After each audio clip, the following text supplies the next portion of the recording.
મને ચોપાટ યાદ આવી ગઈ. એમાંથી કેટલા જણા રમ્યા છો ચોપાટ? ચોપઠાબાજી ખબર છે ને? કેટલાને ખબર છે ચોપાટ એટલે શું? રેમા હશે ને ખબર છે. તમે તો વડીલો બધા રેમા જ હશો, નથી રેમા? રેમા જ હો ને. મેં કુકરા માર્યા છે.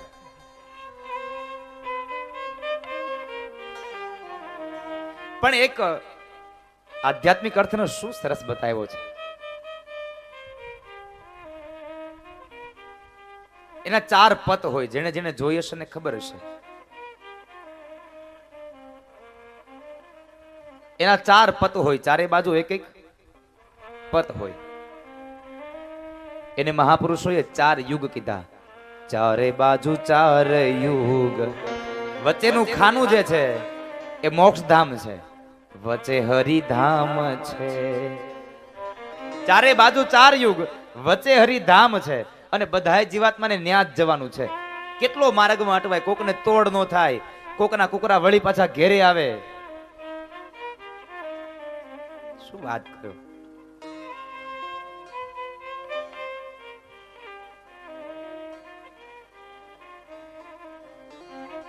એક ખાનાની અંદર 24 ખાનાઓ હોય.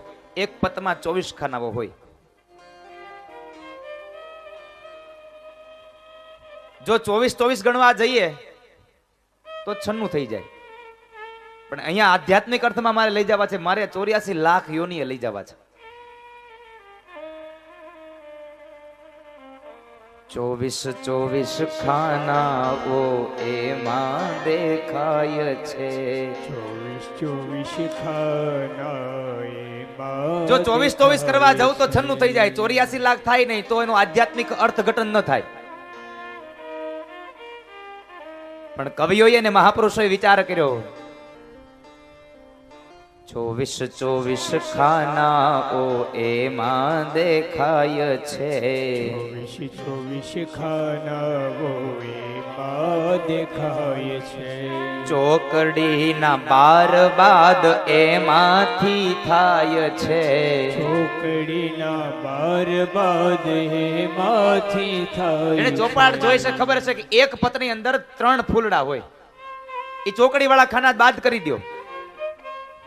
24 ચોખ્ખું 96 થાય.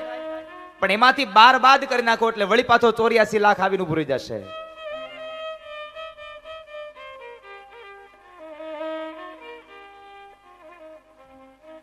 ચોવીસ ખાનાઓ એમાં દેખાય છે. 24 ખાનાઓ એમાં દેખાય છે.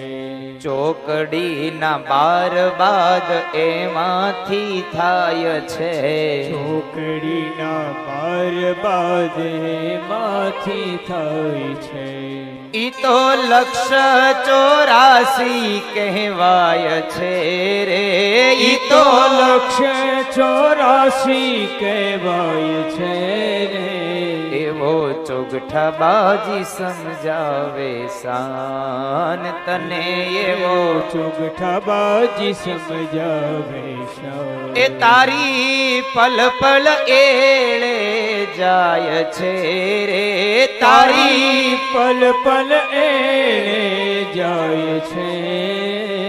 એવો ચોગઠા બાજી સમજાવે શાન તને. એવો ચોગઠા બાજી સમજાવે શાન. 96 માંથી 12 બાદ થયા એટલે 84 લાખ યોની આવીને ઉભા રહ્યા. જે ફૂલડા વાળા ખાના છે એને ભૂલી જાઓ, કારણ કે એ તો સંપત્તિનું ખાનું છે. એને થોડી વાર ભૂલી જાઓ. હવે ચોપાટના 4 કુકરાઓ, 4 ચોકઠાઓ. એમાં લાલ ચોકઠા, પીળા ચોકઠા, કાળા ચોકઠા અને લીલા ચોકઠા. એ ચોપાટના 4 કુકરા હતા. એ 4 ચોકઠા હતા. પણ આ સંસારની ચોપાટના 4 કુકરા કોણ?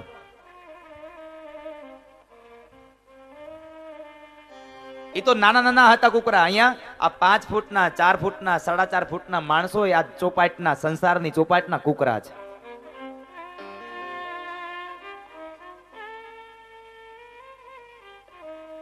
આ જગતનો મનુષ્ય એ આ સંસારની ચોપાટનું કુકરું છે.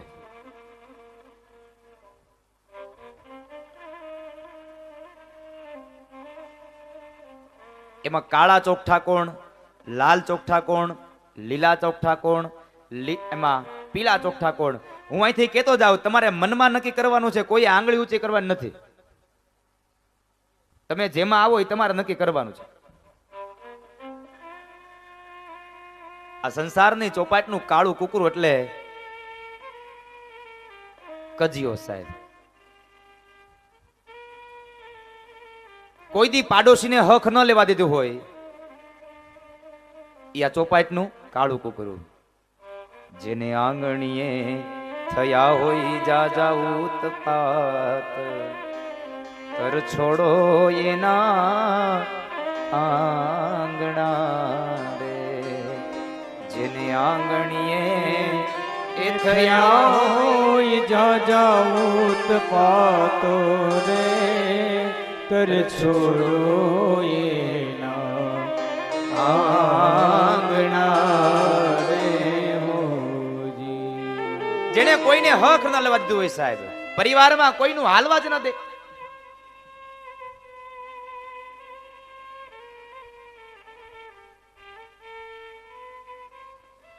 બીજાના દોષ જોવામાં જે તૈયાર હોય અને પોતાના દોષ જેને દેખાય નહીં, એ જગત આ જગતનું કાળું ચોકઠું. નોર લઈને વાણો બોયરા અને સંતો ના તો છિદ્ર ખોલ્યા. જે કોકની નિંદા જ કર્યા કરે છે, કોકના દોષ જોયા કરે છે, આ જગતનું કાળું ચોકઠું છે. ત્યાર પછી જગતનું પીળું ચોકઠું. પીળો રંગ એટલે લોભ. દાન દે નહીં પણ દાન દેવાય ન દે, જગતનું પીળું ચોકઠું. રોટલાનો કાયર, આવકારનો કાયર, એ આ જગતનું પીળું ચોકઠું.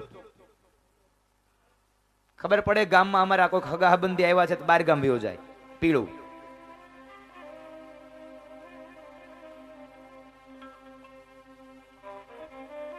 દાન દે પણ નહીં, દાન દેવાય ન દે.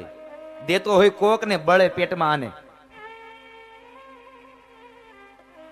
રોટલાનો કાયર, ત્યાં જગતનું પીળું ચોકઠું. પીળો રંગ એ લોભ બતાવ્યું છે.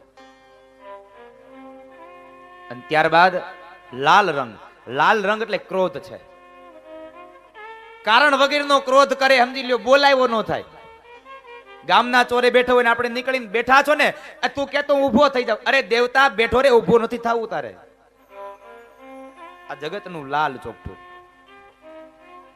કારણ વગરના સાસુ વહુને ધમકાવે સમજવાનું જગતનું લાલ.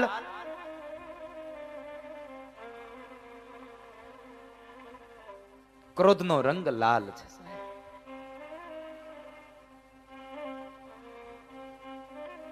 અને ત્યાર પછી બતાવ્યું લીલું ચોકઠું. આ લીલું ચોકઠું એ સંતોને કહે છે લીલું ચોકઠું સાહેબ. આ જગતના સંત એ લીલા ચોકઠા છે. પરમાર્થને કારણે પોતાના દેહને ઘસી નાખે આ જગતના સંતો છે. પણ એ સંત એમનેમ નથી થવાતું સાહેબ. એને એના પણ ભાવ ચૂકવવા પડે છે.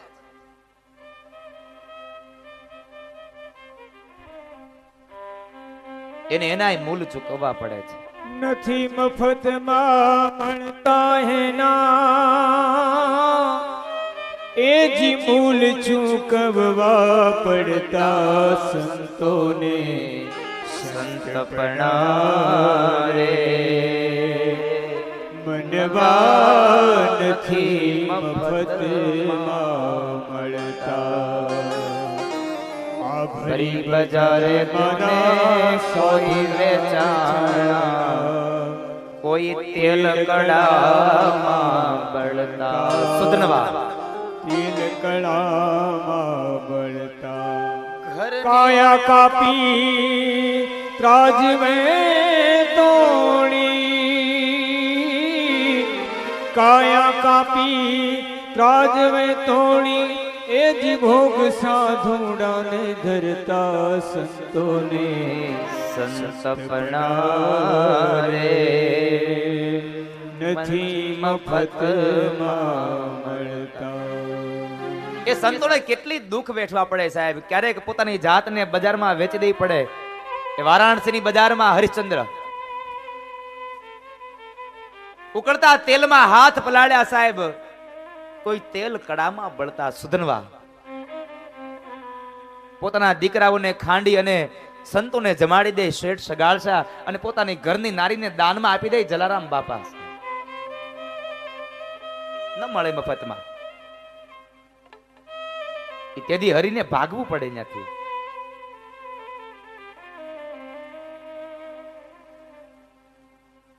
આ લીલા ચોગઠા એટલે આ સંસારની ચોપાટના લીલા ચોગઠા સંતો બતાવે.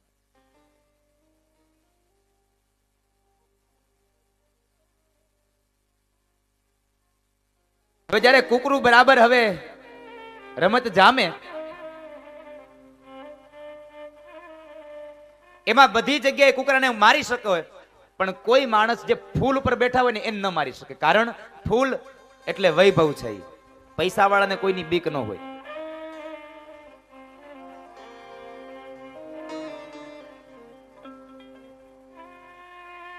ચોકડી વાળું સ્થાન એ વૈભવનું સ્થાન.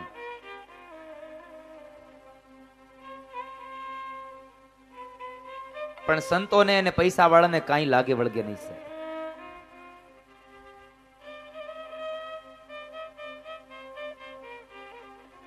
જ્યારે કુકરાને પાકવા જવાનો સમય આવે ને, ત્યારે તમે કદાચ જોયું હશે તો ચોપાટની વચ્ચેની લાઈનમાં ઈ કુકરું હૂતું જાય. શું કામે? કેટલાયના તોડ ઘેરે આપ્યા હોય, કેટલાયના કુકરા માર્યા હોય. પાપ કરવામાં પાછું વાળું જોયું ન હોય, કુકરા મારે તે જોયા જેવું હોય.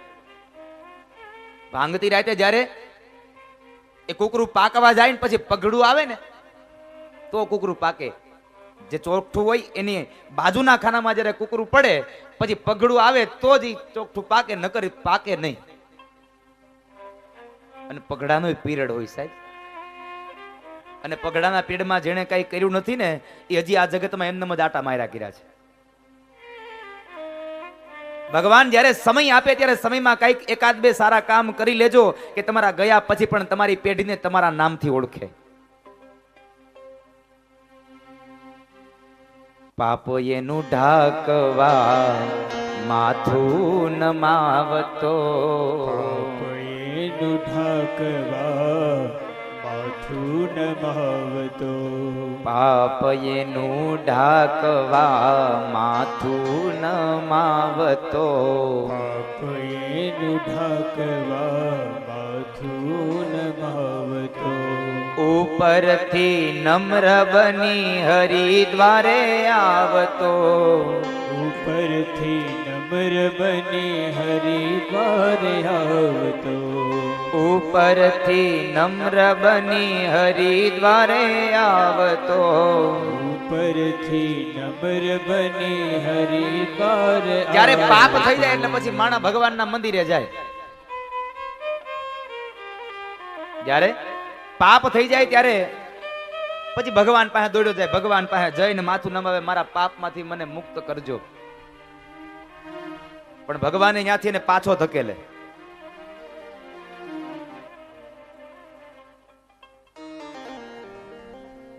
જ્યારે ભાંગતી રાતે કુકરા પાકવા જાય પછી તોડ ન આવે ને, એને પગડા ન આવે. અને જેને જેને જોયા છે ખબર હશે, જ્યારે પગડું આવે ને જ્યારે કોકનું કુકરું મારવાનો વારો આવે ને ત્યારે ગોઠણિયા ભર થઈને મારે. એ કુકરાની માથે એવો ઘા મારે કે આપણને થાય કુકરા માથે નહીં, આને કોકના માથામાં માર્યું.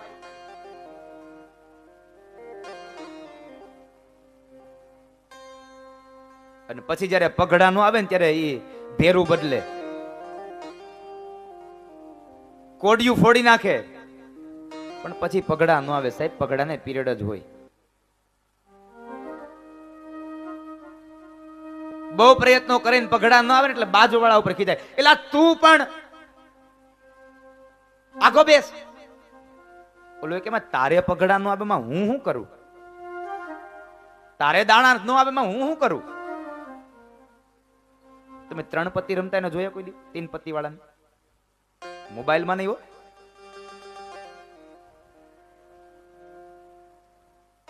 એ રમતા ની મજા જોવાની અલગ હોય. આમ પન્ના અપાઈ જાય ને પછી એ પન્ના ઉપાડે ની જોવા જેવું હોય. એટલા ચીપી ચીપીને ઉપાડે, આમ કોઈ જોઈ ન જાય. જ્યાં 3 પના લઈ આમ ભેગા કરેલા હોય ને આમ બરાબર રાણી જોઈ જાય ત્યાં તો 20. એટલે આ બીજા પના જો હજી એમનેમ ક્યાં મીંડો લેવા. જ્યાં બીજું પનું જોવે ને બાદશાહ જોઈ જાય ત્યાં તો એને પકડવો પડે 50. એટલે આ પણ ત્રીજું પનું જો પછી હાલ, અને જ્યાં ત્રીજું પનું જોવે ત્યાં ફૂલની તીડી.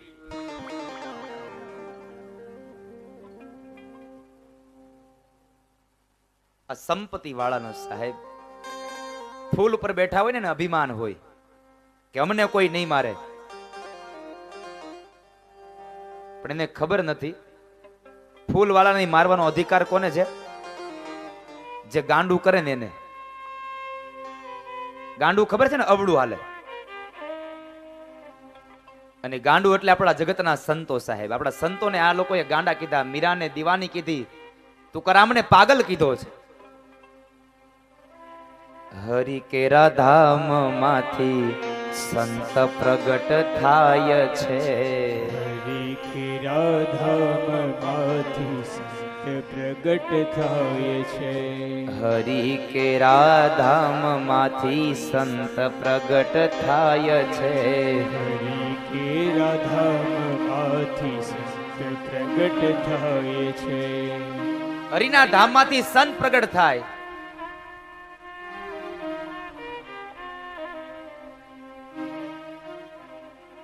પણ એ તો ફૂલ વાળા નહીં મારતા જાય ને કહેતા જાય કે ભાઈ આજ પૈસા છે કાલ નહીં હોય, કઈક સત્કર્મ કરી લ્યો.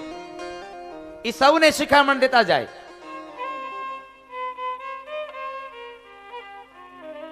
એને સંપદાને કઈ લેવા દેવા નથી.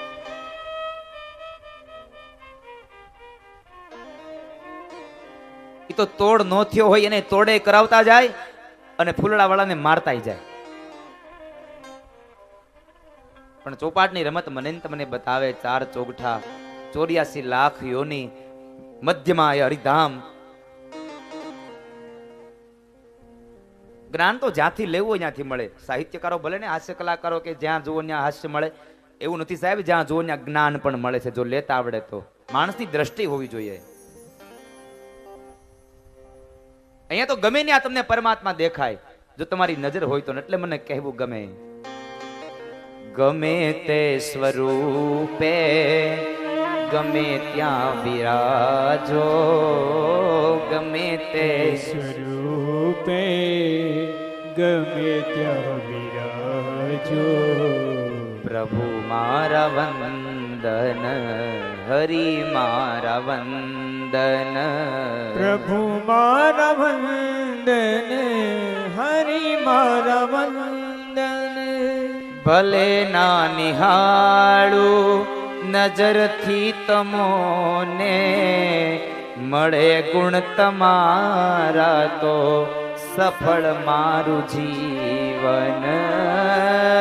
ભલે ના નિહાળું નજરથી તમોને, મળે ગુણ તમારા તો સફળ મારું જીવન.